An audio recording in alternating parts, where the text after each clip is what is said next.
राम राम जी, आप सबको मेरा नमस्कार। मैं आपका साथी दिलेर सिंह, पत्रकार, सिटीजन मोर्चा न्यूज नेटवर्क पर आज आपके सामने प्रस्तुत की जा रही है यह खबर खासकर जींद वासियों के लिए बड़ी महत्वपूर्ण खबर है।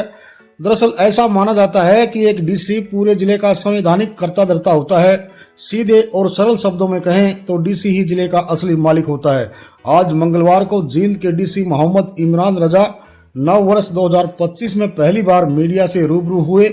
इस दौरान उन्होंने जिले में विकास और समस्याओं को लेकर पत्रकारों से खुलकर चर्चा की, जिसमें पत्रकारों ने उन्हें जींद का मेडिकल कॉलेज आखिरकार कब शुरू होगा, आवारा जानवरों को लेकर प्रशासन का क्या प्लान है, जुलाना सब डिवीजन को लेकर सरकार और प्रशासन की किस तरह की तैयारियां हैं, जन स्वास्थ्य विभाग पेयजल और सीवरेज लाइन दबाने के लिए गलियां व सड़कें तो उखाड़ देता है, फिर उन्हें तत्काल क्यों ठीक नहीं किया जाता, जींद की सभी कॉलोनियों में पेयजल सप्लाई और सीवरेज व्यवस्था शुरू होगी या नहीं, बाखड़ा का नीला पानी सभी जींद वासियों को क्यों नहीं मिलेगा, जींद जिला परिषद चेयरपर्सन के अविश्वास प्रस्ताव पर मीटिंग होगी या नहीं, जींद शहर में पार्कों के हालात बदतर क्यों है, ग्रीन बेल्ट अतिक्रमण, अवैध निर्माण, मनरेगा में गड़बड़ झाला, कमाऊ सीटों पर विशेष कर्मचारियों का कब्जा, शफीदो रोड का निर्माण, हाईवे पर अवैध कट, देवीलाल चौक पर अंडरपास निर्माण, अवैध कोचिंग सेंटरों समेत बहुत से सवालों के घेरे में ले लिया।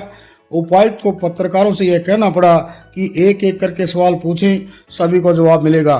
सीधा देखिए जींद के उपायुक्त मोहम्मद इमरान रजा प्रेस वार्ता में किस तरह से पत्रकारों के सवालों के जवाब दे रहे हैं। इस नववर्ष में पहली बार हम सभी लोग इस प्रकार से मिल रहे हैं। बीच बीच में तो आप सभी से मिलना होता रहता है, लेकिन हमारी कोशिश आगे आने वाले समय में भी ये रहेगी प्रशासन की कि आप सभी के साथ हमारा जो मीटिंग है एक फॉर्मल तरीके से इसी प्रकार से पीसी के माध्यम से वो लगातार होती है, जिससे जो प्रमुख विषय हैं और मुद्दे हैं शहर के वो कुछ आदान प्रदान भी होता रहे, और जो आप प्रशासन से किसी प्रकार की जानकारी, किसी प्रकार की अपडेट या और कोई किसी प्रकार की आप असिस्टेंस चाहते हैं वो हम आपको समय पे उपलब्ध कराते रहे। तो अगर आपके कुछ किसी प्रकार का कोई सवाल है, कुछ जानना चाहते हैं आप, तो आप बात कर सकते हैं, और फिर उसके बाद जैसा जो मुझे अगर कुछ बताना होगा तो फिर मैं उसके बाद वो भी बता दूंगा। आपसे पहले यहाँ डीसी थे अमित खत्री जी, वो मासिक प्रेस वार्ता करते थे जी, और वो बताते भी थे इस महीने हमने ये किया है और अगले महीने ये करेंगे। अगले प्रेस कॉन्फ्रेंस में वो ये बताते थे हमने इतने परसेंट कर लिया, इतने परसेंट नहीं कर पाए और इन कारणों से नहीं कर पाए, और वो मंथली ही करते थे। लेकिन आपके समय में ये व्यवस्था नहीं हो पाई। देखो, ये अब मेरे समय में नहीं हुई, मेरे से पहले एक डीसी तो उनके समय में नहीं हुई, उनसे पहले एक डीसी तो उनके समय में नहीं हुई। तो मेरा देखिए आपसे आग्रह है कि किसी एक डीसी को दूसरे डीसी से कंपेयर ना करें आप।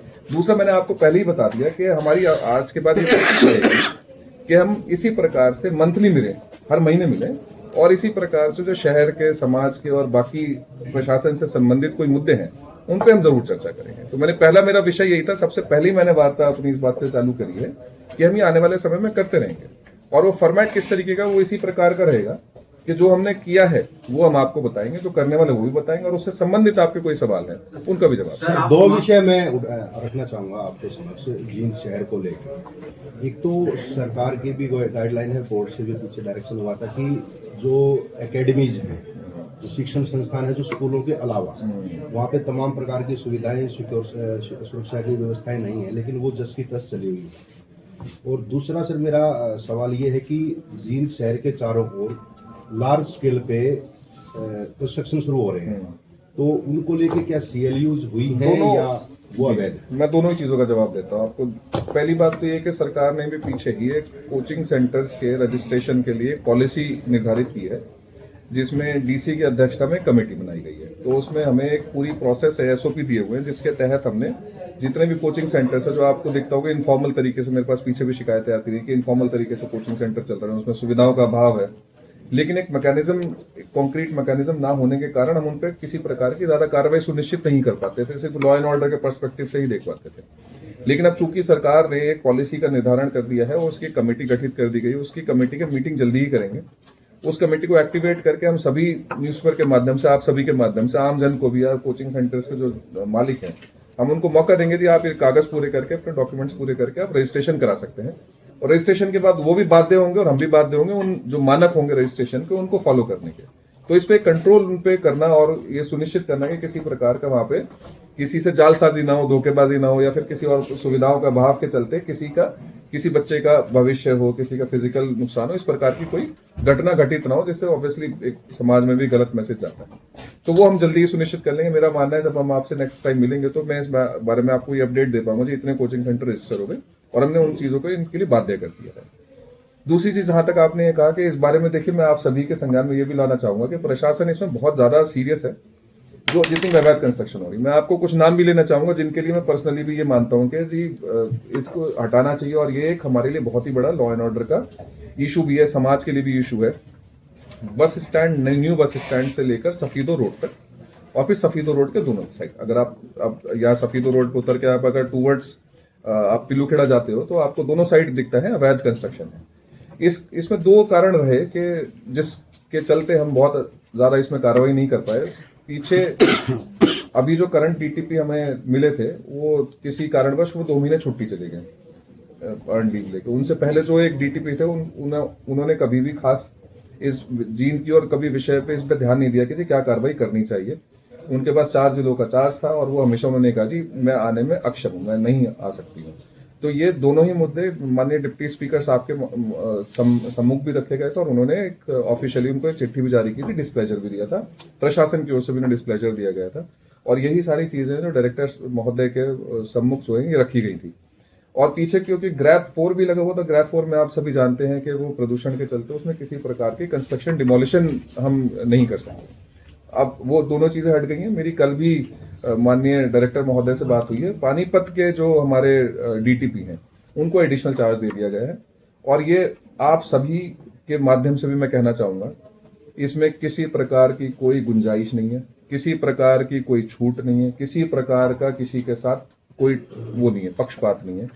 जितनी भी अनाधिकृत अनऑथराइज कंस्ट्रक्शन है जो ग्रैब 4 का और डीटीपी ना होने का फायदा उठा के लोगों ने कर लिया, सभी को समतल कर दिया जाएगा। क्योंकि जहां तक मेरी जानकारी है किसी के पास कोई एनओसी नहीं है, किसी के पास कोई परमिशन नहीं है, किसी के पास कोई सीएलयू नहीं है। ये सिर्फ अवैध कंस्ट्रक्शन है जो एग्रीकल्चर लैंड पे, खेती योग्य भूमि पे अवैध तरीके से कॉलोनी काटी गई है। इस बारे में प्रशासन पूर्णतः सीरियस है।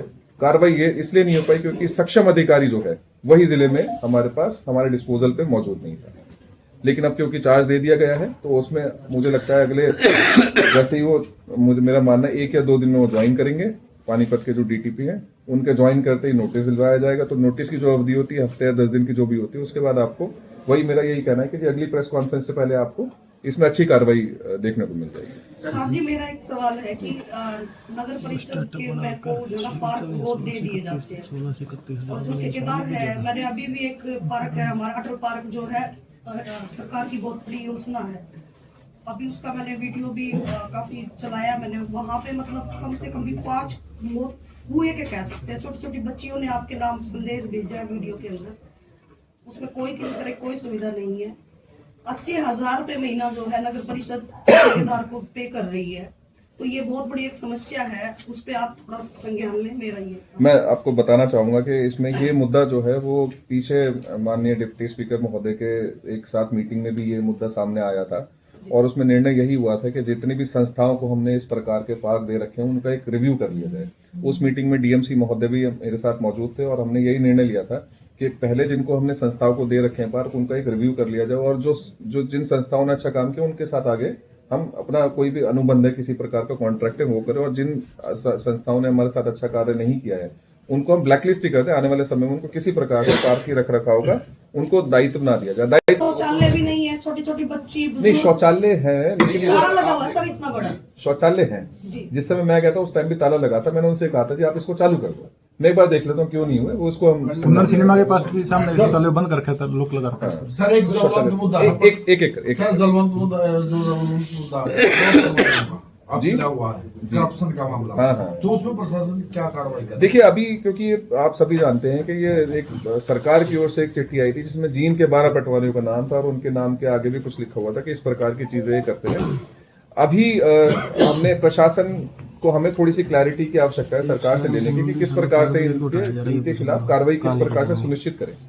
कार्रवाई से पहले क्योंकि एक जांच भी करनी होती है, तो सरकार ने अगर इस प्रकार की कोई चीज कर रखी है तो हम उसको जरूर लेंगे और संज्ञान में, और जो हमने उसकी प्रोसेस इनिशिएट कर दी है हमारे क्योंकि एक फाइल का एक प्रोसेस होता है, उसको इनिशिएट कर दिया गया है, तो उसमें नियमानुसार जो भी कार्रवाई बनेगी वो जरूर सुनिश्चित करेंगे, उसमें कोई जैसे सर बुराई नहीं है। आपके किसी भी कार्यालय का उदाहरण लिया जाए, जैसे फॉर एग्जाम्पल आपके कार्यालय का उदाहरण लिया जाए, तो जो पब्लिक डीलिंग की जो सीटें हैं जिसको ये पेइंग सीट कहते हैं, तो उस पे अगर मैं पीछे 25 साल से यहाँ पत्रकारिता कर रहा हूँ, तो मैं देख रहा हूँ तो वही बंदे उन सीटों पे घूमते रहते हैं, वो मोटर व्हीकल पे वही आरसी लग जाता है घूम फिर।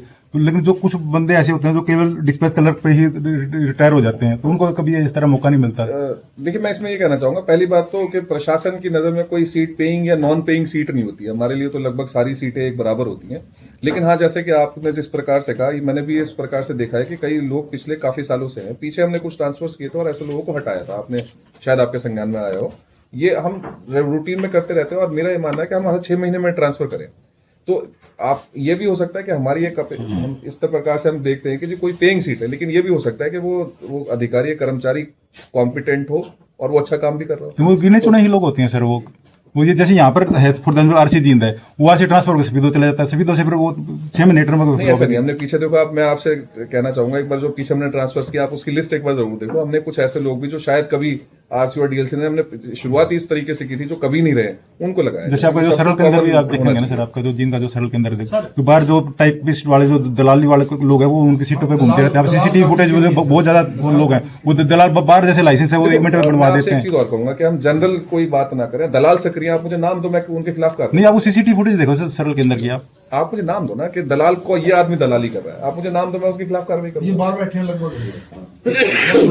ऐसे नहीं, मतलब कोई कहते कमरे में जो बैठे सारे एक जैसे। सर सूची सौंप देंगे आप, सूची दो, आप उसमें कार्रवाई करेंगे। दूसरी बात, जहां तक आपकी बात है कि जिन कुछ ही लोग उस सीटों पे घूमते रहते हैं, उनका हम ड्यू कॉग्निजेंस लेके उन ट्रांसफर इस प्रकार से करेंगे कि नए लोग जो कुछ कॉन्टैक्ट बेस पे कर्मचारी हैं वो भी वहां पर लगे हुए हैं सर। इसका ध्यान रखेंगे।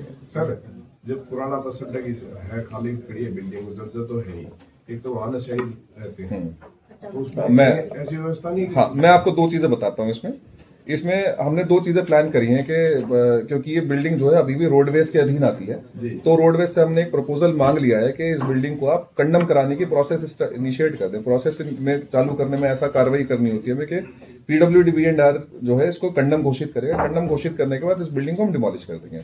इसके साथ साथ हमारे इसमें 2-3 प्रपोजल साइमल्टेनियसली चल रहे हैं, लेकिन अभी वो पूरी तरीके से मैच्योर नहीं हुए, परिपक्व नहीं हुए। उसमें हमारा एक तो कोशिश ये है, माननीय डिप्टी स्पीकर महोदय भी इसमें इंटरेस्टेड है कि इसमें एक अच्छा मल्टी स्पेशलिटी हॉस्पिटल आ जाए, जो लोगों को, जो जींद के लोगों को एक सुविधा प्राप्त हो सके। इसके साथ साथ एक प्रपोजल इसमें ये भी है, क्योंकि ये करीब 14 या 16 एकड़ जमीन है ये, इसमें एक प्रपोजल ये भी है कि इसमें एक ऑडिटोरियम भी आ सकता है। अच्छा, जो कल्चरल एक्टिविटी किसी को करनी है तो वो ऑडिटोरियम यूज किया जा सके।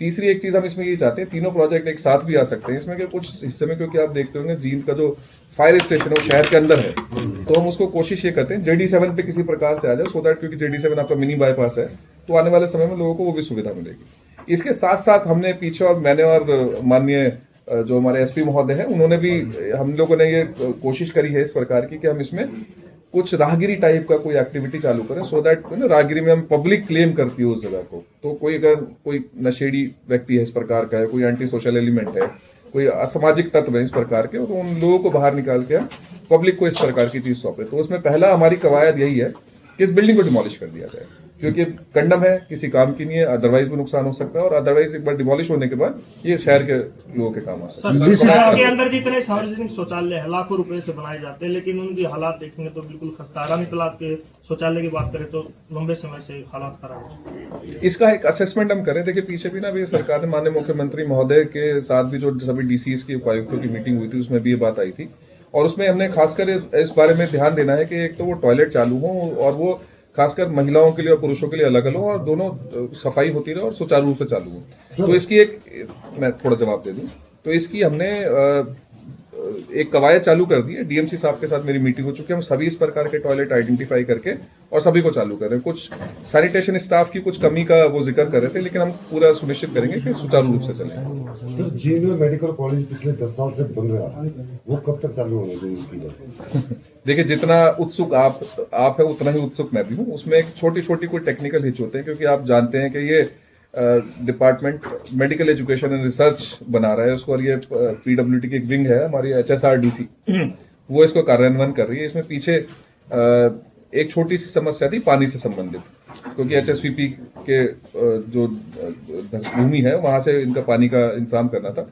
तो लगभग हमारा फाइनल स्टेज पे वो हो जाएगा। और उसके बाद जैसे ही ये रिक्रूटमेंट सरकार ने करनी है, जो भी डॉक्टर नर्स है, जो भी भर्ती है, तो मेरा मानना है अगले 6 से 7 महीने में शायद हम ओपीडी तो ऑपरेशनल करने की स्थिति में आ जाएंगे। डीसी साहब है जो डिप्टी स्पीकर सर के साथ आपने पार्किंग की साइट का एक विजिट किया था अभी आपने, लेकिन वो already sir C&D type waste के लिए निर्धारित जगह है, तो क्या आपने उसको रिप्लेस कर दिया? नहीं, वो देखिए, ये मैं कहूंगा कि ये जानकारी ठीक नहीं है। वो C&D वेस्ट के लिए निर्धारित जगह नहीं है अभी, क्योंकि C&D वेस्ट कोई भी MC, कोई भी कॉरपोरेशन, कोई भी नगर पालिका, कोई भी परिषद बिना NGT की परमिशन के किसी भी जगह को, किसी भी भूमि को C&D वेस्ट के लिए निर्धारित नहीं कर सकते। एक्चुअली चीफ सेक्रेटरी सर की मीटिंग में डीसी साहब आपसे पहले जो थे, उन्होंने ये रिपोर्ट सबमिट करी है, इसलिए मैं आपसे क्या रिपोर्ट सबमिट करी है कि C&D टाइप की जो वेस्ट के लिए ये साइट निर्धारित की हुई है सर? नहीं, जहां तक मेरी जानकारी मैं आपको बताता हूं, जींद डिस्ट्रिक्ट में C&D वेस्ट के लिए अभी कोई भी डंप करने के लिए निर्धारित कोई जगह नहीं है,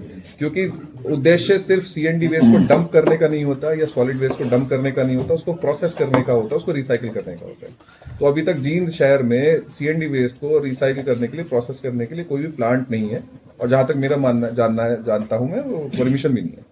तो अभी ये पीछे, क्योंकि पीछे हमने विजिट भी किया था, ये जो C&D वेस्ट जो आपको दिख रहा है, ये रोड का वेस्ट है, जो PWD ने रोड बनाते समय पुरानी रोड को उखाड़ के यहाँ डाला है। और आपसे बात करने से आने से पहले मैं उन्हीं से फोन पे एक्सचेंज साहब से बात करके आया हूँ। 1 हफ्ते का उन्होंने समय मांगा है कि उस पूरे वेस्ट को ये हटा के प्रोसेस करने के लिए, क्योंकि जींद में कोई प्लांट नहीं है, तो शायद किसी और डिस्ट्रिक्ट में भेजेंगे, ये जगह खाली हो जाएगी, और इसमें जो भी हम प्लान कराएंगे पार्किंग का या किसी और प्रकार से इसको यूज करने का, उसको हम कवायद चालू करेंगे। डीसी साहब, जो पब्लिक हेल्थ डिपार्टमेंट है, पब्लिक हेल्थ डिपार्टमेंट अपने सीवरेज की पाइप दबाए या पानी की सप्लाई की पाइप दबाए, पाइप दबा के सड़कों उखाड़ दी जाती हैं, गलियां उखाड़ दी जाती हैं, वही यूं क्यों छोड़ दी जाती है? नया उदाहरण मैं आपको बता दूं, अभी वहां जो रोहतक रोड है बाईपास है, फ्लाईओवर के पास है, अभी 6 महीने से सड़क जो उखाड़ी हुई है, लोगों को बड़ी परेशानी है। एक तो ये विषय है कि आपने बना दिया तो तुरंत उसका महीना 20 दिन में तो कम से कम समाधान हो जाए। दूसरा साथ ही मेरा एक सवाल है कि जुलाना को उपमंडला दर्जा दिए करीब 1.5 से 2 साल हो गया, SDM बैठ गया, वहाँ मिनी सेक्रेटरी बनने का जो प्रोसेस है या सिविल जो है अस्पताल को बनाने का है, ये प्रक्रिया पाइपलाइन में है या कोई योजना है या नहीं है? मैं बता देता हूँ आपको। देखिए, इसमें पहला तो जो आपने सवाल जो रेस किया है, पब्लिक हेल्थ को एक स्टैंडिंग इंस्ट्रक्शन हमने जिला प्रशासन की ओर से दे रखे हैं कि जो भी पाइपलाइन उन्होंने दबानी है, उसी एस्टीमेट में उन्होंने उस गली को या सड़क को जो भी तोड़ता है उसको रिले करने का भी उन्होंने एस्टीमेट उसी में लेना है। क्योंकि कई बार ऐसा होता है, 2 विभाग आपस में से, PWD की सड़क है, पब्लिक हेल्थ पाइप डाल के कहते हैं जी PWD बनाएगा इस, क्योंकि लेकिन आम जनता को परेशानी होती है, उसको मद्देनजर रखते हुए हमने कवायद चालू कर दी है। कोई अगर एक जो आप केस बता रहे हैं, आप मुझे अलग से बताते ना, मैं इसमें एक बार देख लेता हूँ। बस अभी ये बाईपास है जो अपना फ्लाईओवर आगे से, मैं समझ गया आपकी बात, मैं एक बार देख लेता हूँ। इसमें इस प्रकार से होना चाहिए, अगर है तो मैं पब्लिक हेल्थ को इंस्ट्रक्शंस दे दूंगा, इसको जल्दी से ही पूरा करेंगे। दूसरा सवाल किया, दूसरे सवाल का जवाब दे देता हूँ। जुलाना सब डिवीजन बन गया है पीछे, क्योंकि 2 इलेक्शंस बीच में रहे, तो उसमें इलेक्शंस के चलते हम बहुत ज्यादा बाकी कुछ कार्रवाई में नहीं कर पाए। लेकिन यहाँ से मेरे ऑफिस से आई थिंक पिछले महीने हमने डायरेक्शंस दी है SDM साहब को कि इसके लिए एक रेवेन्यू के लिए जो हमारा जो रेवेन्यू डिपार्टमेंट है, उसकी मलकियत की एक उपयुक्त भूमि तलाश लें, जिसपे हम सब डिवीजन के साथ साथ एक मिनी सेक्रेटेरिएट की बिल्डिंग के साथ साथ रेजिडेंसेस भी अधिकारियों के लिए आए। और क्योंकि हमने यहाँ पे जो कंसर्न DSP हैं उनको ही बिठाना होगा, और हम तो ये मान के चल रहे हैं कि कम से कम 7-8 एकड़ की कोई ऐसी हमें लैंड मिल जाए, जिसमें हम बाकी आगे वाले फ्यूचर के लिए भी, क्योंकि कल को फिर कोर्ट भी चालू होगी, सारी चीज होगी, तो उसकी कवायद चालू कर चुके हैं। वो उसकी SDM महोदय जो है उसकी लैंड ढूंढने में लगे हुए हैं। तो मुझे लगता है अगले 1 महीने 1.5 महीने में हमारे पास कुछ लैंड की डिटेल्स आ जानी चाहिए, फिर उसके बाद बाकी हम प्रोसेस स्टार्ट कर देंगे। सर, पूर्व मुख्यमंत्री मनोहर लाल खट्टर दावा कर रहे हैं कि जींद के जितने भी गांव हैं, सभी गांव में नल से जल पहुंच गया, तो जिला प्रशासन कौन सा आंकड़ा देता है हरियाणा सरकार को कि देखिए, जो टारगेट जींद को दिया गया था वो 100% ज्यादा अचीव हो गया, ये तो मैं भी बता नहीं सर, मेरे गांव में हर घर में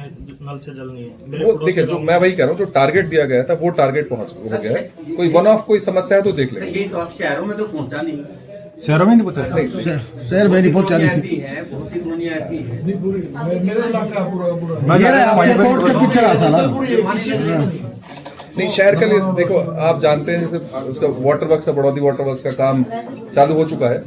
एक क्लस्टर तो एक साइड के गांवों का तो हमारा काम चालू हो चुका है। पीछे मेरे डिप्टी स्पीकर महोदय से ही बात हो रही थी, दूसरे साइड के जो गांव के क्लस्टर्स हैं उनके लिए भी जो एक स्कीम बनानी है, उसके लिए भी हमने कवायद चालू कर दी है। तो ये जहां तक अगर किसी गांव में नहीं पहुंचा तो आप मुझे जानकारी दे सकते हैं, क्योंकि पब्लिक हेल्थ के जो आंकड़े हैं उसके अनुसार तो 100% कवरेज हो चुकी है, 100% लगभग बात कर मान के आपकी बात मान के मैं डिनाई नहीं करता, आप मुझे वन ऑफ बता देना, कहीं है तो मैं एक बार देख लेता हूँ, ऐसा होना नहीं चाहिए, बट कहीं है सर, जिला परिषद की मीटिंग कल हो पाएगी?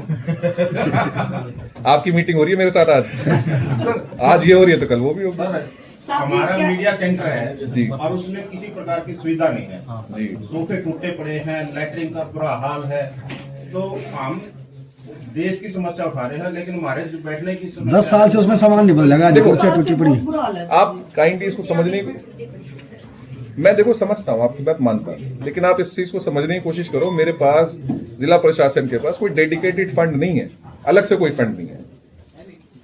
जो मेरी गाड़ी जिसमें मैं चलता हूँ वो भी कंडम है, तो ये समस्या है, मैं मानता हूँ। हम इसका इलाज जो है, इसका सोल्यूशन जो है मिलके ढूंढ सकते हैं। बिल्डिंग भी कंडम है, बिल्डिंग भी कंडम है जी, आउटराइटली मेरे पास अभी कभी भी गिर सकता है, कंडम डिक्लेयर हो रही है। मैं करा भगवान भरोसे ही है। जितना जो करा सकते मैं देख लेता हूँ, जिस विभाग की जितना करा सकते। गोहाना रोड से जो फ्लाईओवर है जो बस स्टैंड की तरफ टर्न करता है, उसके जस्ट सामने एक रोड है कच्चा बाईपास, जो रोहतक रोड यूनिवर्सिटी वाले रोड को टच करता है। गोहाना रोड से प्रपोजल है, दोबारा बताइए। गोहाना रोड से गोहाना रोड से बस स्टैंड के लिए चढ़ गए, राजमहल के बराबर जी। वो यूनिवर्सिटी को टच करता है। अच्छा। जो कि काफी जाम रहता है, खासकर बाईपास। कुछ ऐसा सुनने में आया था कि उस रोड का प्रपोजल तैयार किया जा रहा है, कुछ ऐसा है? अभी तो मेरे नोटिस में नहीं, मुझे देखना पड़ेगा। इस रोड का मेरी जानकारी में कच्चा बाईपास है जी, वो पहले अखबार हुई थी। एक हाँ साहब जी, पुराना बस स्टैंड के पास एक बस स्टॉप बनाया हुआ है। गर्मी मान लो 2 महीने बाद गर्मी आएगी जी, जाएगी, वहाँ पे जो बहुत सारे बच्चे जो है स्कूल छात्र खड़े होते हैं, मतलब वहाँ पे कोई छोटे छोटे, मतलब उनको कोई पानी की सुविधा नहीं है, कोई शौचालय नहीं है वहाँ पे, उनके लिए कुछ व्यवस्था बिल्कुल करा देंगे। पब्लिक टॉयलेट बनाना एमसी का मैंडेट है, तो जरूर करवा देंगे। और उसके नहीं, पुराना बस स्टैंड के पास इस साइड में, वो उसके एमसी के अंडर में नहीं आता वो। और जैसे बस में चढ़ते हैं सर, वो पुराना बस स्टैंड, आप गोहाना रोड की बात कर रहे हो ना? भागते भागते मेन रोड की बात कर रहे हैं, ऑन रोड रुकते हैं, ऑन रोड की बात। टॉयलेट की व्यवस्था है ना? पानी या कोई शैडो नहीं है, गर्मियों में पंखा नहीं है। देखो, शैडो नहीं है तो हमारी कंबाइंड रिस्पॉन्सिबिलिटी, हम पेड़ लगाना भूल गए, पेड़ लगाने चाहिए। लेकिन हम, आपकी दोनों बातें मैंने सुन ली हैं, शैडो और पीने के पानी और टॉयलेट की व्यवस्था जरूर करना। सर, आस्था के नाम पर जगह जगह अवैध कब्जे हो रहे हैं पूरे जींद शहर में, अगर आप देखेंगे। और उसके बाद सर उन चौकों को आप सरकार, जिला प्रशासन उन चौकों के नाम भी रख देता है, निर्धारित कर देता है, और उसके ऊपर सरकारी बजट भी लगता है। क्या प्रशासन निद्रा में है या जागने की स्थिति में है? क्या उन पर कार्रवाई हो पाएगी? आप मुझे बताओ कौन से चौक का आप बात कर रहे हैं? चौगानन माता चौक है, जो सरकार द्वारा निर्धारित चौक है, जबकि फुली अवैध कब्जा है वो। आस्था के नाम पर ऐसे अनेकों, ये तो एक उदाहरण दिया सर। आप पटियाला चौक वीटा प्लांट की तरफ आप जाएंगे, वहां भी देवीलाल चौक के उधर भी आस्था के नाम पर, जबकि आस्था के नाम पर अवैध कब्जा करने की किसी को इजाजत नहीं होनी चाहिए। मैं एक बार चेक करवा लेता हूँ ये इस प्रकार से, क्योंकि एमसी ने प्रोबेबली उनके हाउस में पास होता है, जो भी नाम किसी चौक पर रखा जाता है वो एमसी के हाउस में पास होता है। मैं एक बार दिखा तो इस प्रकार का कोई अवैध है तो उस पर नियमानुसार जरूर कार्रवाई करेंगे, उसमें कोई दो राय नहीं है। आस्था प्रशासन का कोई ना धर्म है, ना जाति है और ना आस्था है।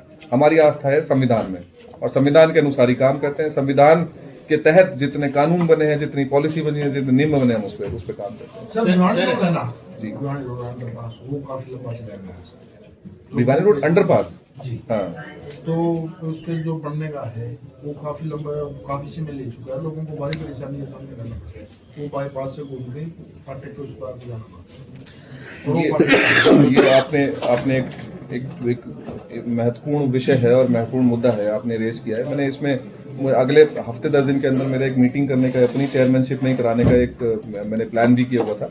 पीछे समहाउ क्योंकि माननीय मुख्यमंत्री जी की 2 मीटिंग आ गई थी, उसके चलते मैं अपनी कुछ मीटिंग पोस्टपोन करनी पड़ी थी, तो इसको मैं टेकअप कर लेता हूँ एक बार। ये भी समस्या है शहर की। मुद्दा है, व्यापारी है ना, सरकार के रेडी कैडी होते हैं, टैक्स भी देते हैं और काफी ऋण भी देते हैं, तो वो दुकानदार वहां से पलायन कर चुके हैं क्योंकि बिल्कुल बेरोजगार हो चुके हैं। नहीं, आपकी बात में वो मेरे पास पहले भी आए थे और मैंने कहा था कि जब इसको देख लेते हैं, वो देख लेंगे, बिल्कुल खत्म हो। मैं नहीं चाहूंगा कि प्रशासन की या हमारी किसी भी कारणवश किसी भी व्यापार में बाधा आए, ये देखो कभी भी डिजायरेबल नहीं है। सर, पानी निकासी के जो नाले हैं उस पर हर साल मोटा बजट खर्च किया जाता है, लेकिन वो फिर भी भरे हुए नजर आते। सफेद रोड पे 2 जगह में कुछ कवरेज भी की थी, पानी ओवरफ्लो होकर ऑन रोड आ रहे हैं, तो वो बजट कहाँ जा रहा है, कुछ ऐसी डिटेल दी जाती है? देखिए, ये मुद्दा इंक्वायरी का विषय है ये। अब इसमें मेरे लिए ऑफ हैंड इस प्रकार को कोई कमेंट करना कि मुझे भी शोभा नहीं देता। अगर कोई इस प्रकार का, जैसे आपने सफीदो रोड का आपने नाम लिया, तो उसमें कोई अगर इस प्रकार का, तो जांच करवा देंगे और जांच में दूध का दूध पानी का पानी हो बहुत से जाएगा। नाले ऐसे हैं सर, बजट तो दिखा दिया जाता है, अभी इतना बजट खर्च कर दिए, नाले भरे में पानी जा ही नहीं रहा, फिर वो जा रहे हैं। कोई नहीं, इसमें जांच करा देते हैं, पता लग जाएगा इसमें। देखो अभी इस प्रकार से यहाँ बैठ कर सर, ये जो इससे एक ये भटिंडा जो दिल्ली बड़ा रेलवे लाइन है, इसके अंडरपास बनाने का आया था जी, काम चल रहा है। एज ऑफ नाउ अभी तो उस पर कोई खास एक्टिव नहीं हो पाया है, लेकिन उसको भी टेकअप करते हैं, आने वाले समय में उसको टेकअप करेंगे रेलवे से। सर, एक इशू जुलाना तहसीलदार वाला आया था, जो उन्होंने जो जीन में आगे रजिस्ट्री कर दी थी, उसमें कोई है क्या? देखिए, उसमें ना बेसिकली बात इस प्रकार से है कि एक तहसीलदार, जो हमारे जैसे लिंक ऑफिसर होते हैं, हमारे जितने भी जिले के स्तर के अधिकारी, उनके सभी के लिंक अफसर होते हैं।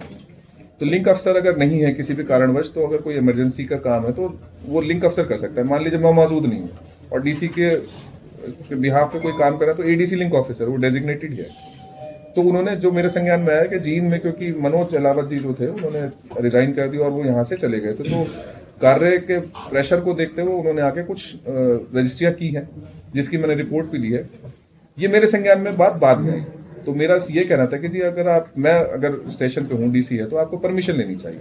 तो उसमें मैंने उनको शो कॉज नोटिस दिया हुआ है, उनका जवाब भी आ गया है, उसको मैं एनालाइज कर रहा हूँ। उसमें किसी प्रकार की अगर उल्लंघना है, अवहेलना है नियमों की, या कोई अगर रजिस्ट्री भी गलत हुई है, तो उसमें जरूर नियमानुसार कार्रवाई करें। एक लेबर डिपार्टमेंट में सर एएलसी बहुत कम, पीछे एक बार सबको मौका मिल से जुड़ा हुआ मामला है जी। जो हमारी तहसील में पटवारियां बैठते हैं, उनमें एक लिस्ट लगाई जाती है, किसी ने नक्शा बनवाना है या वो कहीं भी नजर नहीं आ रही। ये आपने ठीक कहा, घपला हो रहा है। मैं इसको करवा देता हूँ। इसको हम सभी तहसीलों में मैंडेटरी कर देते हैं, सभी तहसीलों में। और दूसरा मेरा एक ये है सर, जो ग्रामीण सतह पर जो तालाब की भूमि है, फिरनी है, अवैध कब्जे हर रोज। देखिए, मैं आपको ये बताना चाहूंगा कि पीछे एक गांव का नाम मैं भूल रहा हूँ, कंडेला एक मैं नाम बोल रहा हूँ, वो पीछे एक मुद्दा हमारे सामने आया था, जिसमें एक धर्मशाला बना दी गई करसोला में। तो करसोला में हमने एक्शन लिया है, सरपंच को सस्पेंड किया है, उस समय के जो जेई थे उनके खिलाफ लिख के भेज दिया है, और जो ग्राम सचिव था उसके खिलाफ लिख के भेजा है। प्रशासन तो हमेशा ही कार्रवाई करता है, लेकिन मौके पर अगर इस प्रकार से इस समय कोई गाँव में कोई चीज हो रही है और गाँव वालों की सहमति से हो रही है, प्रशासन की नजर में नहीं आ रही, उसमें हो सकता है कार्रवाई डिले हो जाए। लेकिन कार्रवाई जहां हमारे नोटिस में आती है, जहां भी होता है, ये सुप्रीम कोर्ट की गाइडलाइन है, सुप्रीम कोर्ट का आदेश है। तालाब का भूमि जो है, जोड़ की जो जमीन है, उसका नेचर चेंज नहीं किया जा सकता। उसमें भले ही पानी ना हो, लेकिन आप उस पर एक ईंट नहीं टिका सकते। तो अगर हमारे नोटिस में आता है तो हम जरूर कार्रवाई करते हैं। शमशान बनाए जा रहे हैं, जहाँ शमशान की भूमि है उसको निकलवा कर। मैं आपसे देखिए यही कहना चाहूंगा, वन ऑफ केस कोई गाँव की विशेष बात है, कोई नहीं, आप बता दो, हम उस पर कार्रवाई करेंगे। जो कार्रवाई गाँव में सर तिरक की भूमि है, उसको काफी लोगों ने कब्जा किया हुआ, फिर नहीं कब्जाई हुई है। जहाँ क्या नाम शमशान बनने चाहिए, वहाँ तो लोग कब्जा किए हुए हैं। बिल्कुल कार्रवाई करेंगे। साहब जी, कब्जे से मुझे भी एक बात याद आएगी, हाउसिंग बोर्ड कॉलोनी के अंदर सरकारी कॉलोनी है, और वहाँ पे मतलब 2-3 लोगों ने बकायदा अच्छे से कब्जा किया, उसका कोई समाधान? हाँ, बिल्कुल समाधान हो सकते हैं। कब्जे का मतलब ही अवैध कब्जा है जी। तो अवैध कब्जे का मतलब होता है कानूनी कार्रवाई। मैंने 3 बार उसकी एप्लीकेशन नगर परिषद दे चुकी हूँ, लेकिन आज तक आप मुझे दे देना। ठीक है। अवैध कब्जे की बात कर रहे हैं, अवैध कब्जे में जो कार्रवाई है वो डिले होती है, 3-3, 4-4, 5-5 साल लग जाते हैं। नहीं, ऐसा कोई देखिए मेरे नोटिस में तो नहीं। केस कर रखा सर, गली में कब्जा कर रखा है, मैं केस करने वाला हूँ, पंचायत के रूप से केस डाल रखा 3 साल। देखिए, केस का तो देखो, अब आप किसी जज साहब से जाके ये कहोगे जी आपने 5 साल क्यों ले लिए, मैं जज साहब से कैसे कहूँगा? किसी भी कोर्ट में चल रहा है, एसडीएम एग्जीक्यूटिव मजिस्ट्रेट की हैसियत से बैठा है ना वहाँ पे। कोर्ट की कार्रवाई कोर्ट के अनुसार होती है। बाकी हम इस प्रकार के डायरेक्शंस, क्योंकि सरकार की ओर से भी डायरेक्शंस होते हैं, टाइम बाउंड मैनर में करो। लेकिन समाव कभी जो एसडीएम है, वो जैसे मैं डीसी होने के नाते 2 दिन कोर्ट लेता हूँ, लेकिन अगर कोई विषय इंपॉर्टेंट आ जाए तो मैं कोर्ट नहीं ले पाता, तो कई बार वो मुद्दे खींचते रहते हैं। लेकिन अगर इस प्रकार से 4-5 साल से तो हम स्पेशल हिदायत जारी कर देंगे। लेकिन एसडीएम साहब क्योंकि कोर्ट में इंटर करना तो देखो ना आपको शोभा देता है ना मुझे शोभा देता है, सर एक लेकिन हम समयबद्ध तरीके से कराएंगे। ई ऑफिस का एक प्लान बना था, वो काफी रैपिडली काम होने के लिए, जी, तो जी, उसमें प्रशासन कुछ अचीवमेंट हुई? हाँ मैं बताता हूँ, देखिए ई ऑफिस में क्योंकि पीछे काफी समय से इंक्लूडिंग मेरे टेन्योर में भी ई ऑफिस में ज्यादा काम हम नहीं कर पाए। ई ऑफिस का बेसिक उद्देश्य है कि जितनी भी फाइलें आपकी आती है वो ऑनलाइन आएंगी और ऑनलाइन ही आपको उनका निपटान करना है। पीछे माननीय मुख्यमंत्री जी ने भी ये डायरेक्शन दिया है कि ई ऑफिस में काम चालू कर दिया जाए। हमने सभी ने ई ऑफिस चालू कर दिया है, सभी जितने भी हमारे अधिकारी हैं सभी ऑन बोर्ड हो गए हैं और फाइलें जो है मेरे पास ऑनलाइन उसमें डिजिटल फॉर्मेट में आनी चालू हो गई है। तो आने वाले समय में मेरा उद्देश्य है कि 100% हम 100% फाइल्स को ई ऑफिस में प्रोसेस करें। आप कुछ कह रहे थे? सर पिछले कुछ घंटे पहले जींद में ईडी की रेड हुई। अच्छा, जींद विधानसभा चुनाव लड़ने वाले नेताजी की कंपनी बताई जा रही है, उसके बारे में आपको कुछ संज्ञान में? नहीं, मैं समाधान शिविर में था, तो मुझे अभी तो जानकारी नहीं, मैं देख लेता हूँ। ठीक है सर, करोड़ों रुपए की इन्वेस्टमेंट है लोगों की काफी उसमें, जो चर्चा ही है कि लोगों ने जमीनें बेच के कंपनी में पैसा लगाया है और कंपनी के सभी वर्कर फरार हो चुके हैं ताले लगा के ये रेड के बाद। तो ये मामला थोड़ा सा मैं पूछना चाहते हैं तो अभी मेरे संज्ञान में नहीं है, टेकअप कर लेते हैं जो हमारी ओर से जो कार्रवाई बनेगी। दूसरा क्वेश्चन था सर, अपने शहर के अंदर फ्लाईओवर बने हुए हैं जी, लगभग फ्लाईओवर एक चौक पे उतरते हैं, चाहे ढिंगरा चौक हो, देवलाल चौक हो, किसी पे ब्रेकर नहीं है, या पटियाला चौक हो। देखिए इसमें ना ये बहुत गंभीर विषय है। इसमें मैं बार बार ये कहता आया हूँ कि हमें इस बात को समझना चाहिए कि किसी एक्सप्रेस वे का, किसी रोड का, किसी फ्लाईओवर का कार्य ट्रैफिक को बाधित करने का नहीं है, उसको सुचारू रूप से चलाने का है। जो इंडियन रोड कांग्रेस IRC की गाइडलाइंस के मुताबिक किसी भी हाईवे पे, नेशनल हाईवे पे स्पीड ब्रेकर नहीं बनाया जा सकता। स्पीड कामिंग मेजर्स होते हैं। स्पीड कामिंग मेजर्स का मतलब स्पीड को कम करने के उपाय।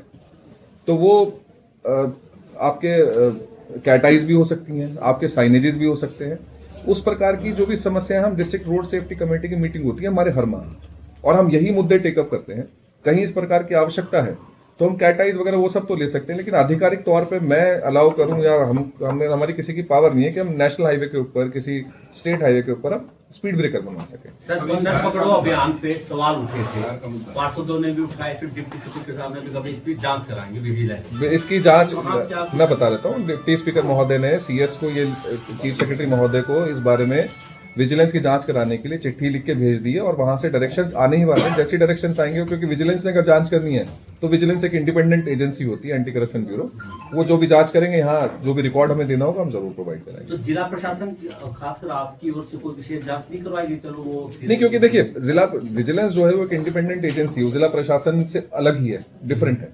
तो अब क्योंकि जिला प्रशासन के द्वारा जांच कराई जाए तो हो सकता है आप ही लोग कहें कि इसमें पार्टीशनशिप होगी जी, इसमें इंडिपेंडेंट जांच नहीं हुई। विजिलेंस पर तो आप सभी को भरोसा है, तो इसलिए क्योंकि बड़ा मुद्दा है, मेरा भी मानना है कि इसमें जांच होनी चाहिए, इसमें जांच होनी चाहिए। सर, एक रोहतक रोड से और नरवाना रोड में बाईपास निकलना था, हम फाइलों में कहाँ? Ring road. हाँ, वो मैं हमारी नेशनल हाईवे से बात हुई थी, अभी उनकी प्रायोरिटी में नहीं है, क्योंकि वो नेशनल हाईवे CM अनाउंसमेंट भी थी है, लेकिन क्योंकि वो नेशनल हाईवे NH की प्रायोरिटी में नहीं है। अभी मेरी पीछे PD साहब से बात हुई थी, अभी इस पे कोई कार्रवाई नहीं। लेकिन डिप्टी स्पीकर साहब का जो बयान आया था कि केंद्रीय सड़क परिवहन मंत्री ने जो हाँ बिल्कुल किया था, मैंने वीडियो भी देखी है कि माननीय गडकरी जी ने अनाउंस भी किया था कि बाईपास निकलेगा, लेकिन अभी NH की प्रायोरिटी में नहीं है। सर, एक चीज और अभी इसी से मेरे को ध्यान आया, हमारा जो पैरामेडिकल कॉलेज बनना था उसके लिए जो लैंड हमने तय की थी वो शायद कुछ कम पड़ गई है, तो उसको लेके कोई नई जमीन हम तलाश रहे हैं? अब मैं भी कुछ बता देता हूँ, आपके सवाल बीच में आते रहेंगे, मैं भी थोड़ा बताता हूँ। तो बेसिकली ऐसा था जी, आपसे मेरी शायद पहले भी बात हुई थी कुछ साथियों से, जो PGI के लिए एक पैरामेडिकल कॉलेज बनना था। पहले मेरे ज्वाइन करने से पहले जिमखाना क्लब के पीछे करीब 7-7.5 एकड़ भूमि है जो HSVP विभाग की है। तो HSVP विभाग ने वो अपनी भूमि देने के लिए मेडिकल एजुकेशन को एक LOI जारी कर दी थी, लेटर ऑफ इंटेंट। लेकिन अब जो मेरे संज्ञान में आया है, क्योंकि अभी पीछे कुछ समय पहले ही पत्राचार हुआ कि वो भूमि सफिशिएंट नहीं है, वो इससे ज्यादा लैंड चाहते हैं, तो शायद 30-40 एकड़ भी हो सकती है। तो उस लैंड को आइडेंटिफाई करने के लिए हमने कवायद चालू कर दी है। और इसके साथ साथ ही जैसे डिप्टी स्पीकर महोदय ने भी ये चाहा है कि यहाँ एक ट्रॉमा सेंटर बनाया जाए जींद शहर में, क्योंकि आप देखते हैं कई नेशनल हाईवे निकल गए और अभी भी लगातार काम चल रहा है, और इन नेशनल हाईवे पे आप देखते हैं स्पीड ज्यादा होती है और एक्सीडेंट होता है तो वो फेटल ही होता है। उसमें अक्सर ऐसा होता है कि दुर्घटना होती है तो अक्सर किसी न किसी की जान जाने की संभावना बहुत होती है। तो एक ट्रॉमा सेंटर बहुत आवश्यक है। तो वो ट्रॉमा सेंटर भी हम उस 7-7.5 एकड़ में प्लान कर सकते हैं। जहां तक पैरामेडिकल कॉलेज की बात है, उसके लिए हमने एक नई भूमि आवंटित करने के लिए उसकी प्रोसेस स्टार्ट कर दी। इसके साथ साथ ही जींद सफीदो रोड को चौड़ा करने के लिए जो 39 एकड़ भूमि की आवश्यकता थी, वो उससे अधिक भूमि आइडेंटिफाई कर दी गई है। 41 एकड़ भूमि हमने कर ली है। पंचायत ने सभी ने जो रेजोल्यूशंस करने थे वो कर दिए हैं। प्रस्ताव सरकार को भेज दिया गया है। तो इस प्रस्ताव पे कार्रवाई होके तो आपका जींद से जो सफीदो रोड चौड़ा होना है, 4 लेन होना है, उसका भी प्रोसेस हमने इनिशिएट कर दिया जिले के होगा या 7 से 10 मीटर होगा? जहां देखिए, क्योंकि पूरा रोड एक समान नहीं है, तो जहां आवश्यकता अनुसार लैंड अवेलेबल हो जाती है वहां 4 लेन होगा, और जहां लैंड कम रह जाती है वहां पे डिवाइडर नहीं देंगे बीच में। वो जैसा आपने देखा हो कई रोड इस प्रकार से होते हैं, लेकिन चौड़ा जरूर हो जाएगा, आपको सुविधा अच्छी हो जाएगी। डीसी साहब, बिल्डिंगों में लिफ्ट लगी हुई है और कंपनियों ने रिकमेंड किया अधिकारियों को कि वहां लिफ्ट ऑपरेटर होना अति आवश्यक है। बहुत से अनेकों एग्जाम्पल ऐसे देखे हैं जब मंत्री तक लिफ्ट में फंस जाते हैं। क्या इस तरफ ध्यान दिया जाएगा प्रशासन? देखिए, प्रशासन की ही बात देखिए, हम एक नियम के कानून के अनुसार कार्य करते हैं। ऐसा नहीं है कि मेरे पास अगर ड्राइवर नहीं है तो मैं प्राइवेट ड्राइवर ले आऊंगा। पॉसिबल है? नहीं है। तो लिफ्ट ऑपरेटर की अगर पोस्ट है तो लिफ्ट ऑपरेटर रखा जा सकता है, और उसकी भी प्रक्रिया है। मेरा ऐसा नहीं है कि मैं अपनी इच्छा से किसी को रख लूँ। वो रिक्रूटमेंट किस प्रकार से होगी, किस प्रकार से किसी को रखा जाएगा, वो जरूरी है। अभी एक पीछे रैशनलाइजेशन की भी एक प्रक्रिया चालू है, जो एसडीएम कार्यालय और डीसी कार्यालय, उसमें रैशनलाइजेशन स्टाफ का कैसे होना चाहिए। तो उसमें अपना प्रपोजल ये भी देंगे कि जी जहां जिस कार्यालय में, डीसी ऑफिस में खासकर, या किसी और सरकारी कार्यालय में जहां लिफ्ट है, वहां एक लिफ्ट ऑपरेटर की आवश्यकता जरूर है। तो ये सरकार को आने वाले समय में प्रपोजल देने वाले हैं। नए बस स्टैंड के सामने जो सर्विस रोड है साइड जी, शहर की तरफ, उसमें दोनों तरफ से वाहन जाते हैं, और कई बार जो ये भी मैं आपको बता देना चाहता हूँ। ये मेरे लिए, जब मैंने जींद में ज्वाइन किया था एज डिप्टी कमिश्नर, ये मेरे लिए प्रायोरिटी का विषय था एक, और इसको हमने डिस्ट्रिक्ट रोड सेफ्टी कमेटी की मीटिंग में एक मुद्दा ले रखा है, इंपॉर्टेंट है। इसके लिए पीडी हिसार जो है वो एक फिजिबिलिटी रिपोर्ट करा रहे हैं। जिस प्रकार से मान ले आपने अगर जींद से रोहतक जाना है, तो अक्सर गाड़ियां जो हैं वो रॉन्ग साइड से चढ़ती हैं हाईवे के ऊपर, उन्हें लेफ्ट चढ़ती हैं जबकि जाना चाहिए राइट। तो वो राइट से, और जब आप आते हो रोहतक से, अगर आपने जींद गोहना रोड उतरना है आपने, तो आप अगेन बस अड्डे के आगे से आप रॉन्ग टर्न लेके आते हो। तो हमने दोनों साइड से एक स्लोप जिससे गाड़ियां उतर सके, उसकी एक फिजिबिलिटी रिपोर्ट चालू कर दी है। ये पीडी साहब ने काम चालू कर दिया है। तब जब तक ये फिजिबिलिटी रिपोर्ट आती है, बनता है रोड, सारी चीज होती है, उसमें लगेगा समय। तो हमने एक चीज और कर ली है, रोड सेफ्टी मीटिंग में डिसाइड कर लिया, जैसे ही आप इसी हाईवे के ऊपर आप बस स्टैंड क्रॉस करते हो, हम एक वहां पे यू टर्न देने की प्लानिंग कर रहे हैं नियम अनुसार। उस यू टर्न से बेनिफिट ये होगा कि जब आप रोहतक से आते हो और आपने गोहाना रोड उतरना है, तो आप सीधा जाके यू टर्न लेके नीचे आ जाओगे, फ्लाईओवर के नीचे से आप राइट टर्न लेके सीधे हाथ पे मुड़ के सीधे आ जाओगे। इसी प्रकार से आपने रोहतक जाना है तो आप बस अड्डे के आगे से यू टर्न लेके सीधा रोहतक निकल। तो ये कवायद हमारी चालू हो गई है, और इसमें मेरा मानना है अगले 1 महीने के अंदर अंदर यू टर्न तो हम चालू कर देंगे। फिजिबिलिटी रिपोर्ट में क्योंकि थोड़ा समय लगेगा, तब तक हम ये नहीं कर सकते कि जी एक्सीडेंट हो जाए और किसी की जान जाए, ये डिजायरेबल नहीं है। तो ये हमने कवायद हमारी ये चालू हो, एक इंपॉर्टेंट मुद्दा है। आप समाधान शिविर लगा रहे हैं, जब भी प्रेस नोट आते हैं उनमें खास बात होती है परिवार पहचान पत्र की समस्याएं बड़ी आ रही है साहब। क्या लगता है वो समस्या बन चुकी है परिवार पहचान पत्र? देखिए, लगना और ना लगना, ये सवाल किसी आप अगर पब्लिक रिप्रेजेंटेटिव से पूछे तो अच्छा है। एस डीसी होने के नाते तो देखिए मैं ये कहूंगा कि समस्या आ रही है, काफी समस्या है, और कुछ समस्या इस प्रकार की हैं जो जिला प्रशासन के स्तर की नहीं है। जैसे फैमिली में कोई किसी मेंबर, फॉर एग्जांपल एक मैं आपको बताना ही चाहता हूँ, थोड़ा दुर्भाग्यपूर्ण भी था ये, कि वो किसी एक हस्बैंड वाइफ हैं और किसी कारणवश फैमिली आईडी में दोनों साथ हैं और किसी कारणवश दोनों को अनमैरिड दिखाया हुआ है। ये पॉसिबल नहीं हो सकता। भाई हस्बैंड वाइफ है, उनके बच्चे भी हैं, तो वो तो मैरिड ही हुआ ना बाय डिफॉल्ट, अनमैरिड दिखाया हुआ है। लेकिन ये क्योंकि उनको अब उनका जो मैरिटल स्टेटस चेंज करना अभी हमारे जिले के स्तर पे हमारे अधिकार क्षेत्र में नहीं आता। तो क्योंकि जैसे पीछे भी माननीय मुख्यमंत्री जी ने भी कई बार इस बात को कहा है कि जो कार्य जिले के स्तर से नहीं हो सकता, हम उसका एक प्रपोजल बना के सरकार के पास भेज दें, सीएस ऑफिस में, चीफ सेक्रेटरी ऑफिस में।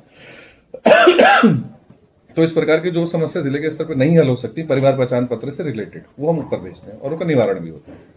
सर, एक और मेजर समस्या जींद शहर तो टीआईडी जब भी प्रॉपर्टी टैक्स नगर परिषद देती है 80% शेयर सीएससी दुकानों पे चला जाता है। सीएससी के पास नगर परिषद कहती है भी ये ऑब्जेक्शन आप सीएससी के पास जाते हैं। गलती है यासी कंपनी की, पब्लिक लाइन में लग रही है। अब पिछले 2-3 सालों से क्यों नहीं सोल्यूशन निकाल पा रहा? ऐसा नहीं है, देखिए सोल्यूशन नहीं निकाल पा रहे, वो हो सकता है कि सॉल्यूशन निकालने की और सॉल्व करने की स्पीड जो है वो थोड़ी धीमी हो, ये पॉसिबिलिटी है। देखिए परिवार पहचान पत्र में भी मेरा मानना है, जिस दिन हमने पहला समाधान शिविर लगाया था उस दिन मुझे लगता है कि शायद 100 से ज्यादा कंप्लेंट्स आई थी। आज आप एवरेज आज की कंप्लेंट्स देखो, आप समस्या का निदान हुआ है, समाधान भी हुआ है, लोगों की परेशानी भी कम हुई है, समय लगता है। जहां तक प्रॉपर्टी आईडी की बात है वो मेरी जानकारी नहीं है याशी कंपनी ने सर्वे ठीक किया गलत किया, लेकिन अब जितनी भी कंप्लेंट्स आती हैं, जितनी हमारे संज्ञान में आ गए, मेरे संज्ञान में या फिर एमसी के संज्ञान में, उनको नियमानुसार ठीक करते हैं।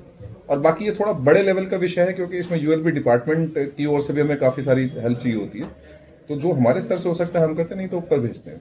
और इस बारे में भी जितनी लगातार मीटिंग्स होती है उसमें ये सारी बातें उठाते हैं। ये सिर्फ ऐसा नहीं है पोर्टल या फिर ये सारा सिस्टम एक जिले का नहीं है, पूरी स्टेट का है। तो इस प्रकार की समस्या पूरी स्टेट में ही, और ये सीएम साहब के संज्ञान में भी, तो इस पर लगातार काम चल ही रहा है। प्रोसेस नई है, हम जैसे जैसे टेक्नोलॉजी की ओर बढ़ रहे हैं, और टेक्नोलॉजी के अपने नुकसान भी है कुछ, उन नुकसानों को ध्यान में रखते हुए एक सही सिस्टम, सुदृढ़ सिस्टम स्टैब्लिश करना। अब हमें अमेरिका बनना है तो अमेरिका जैसा सिस्टम भी तो होना चाहिए।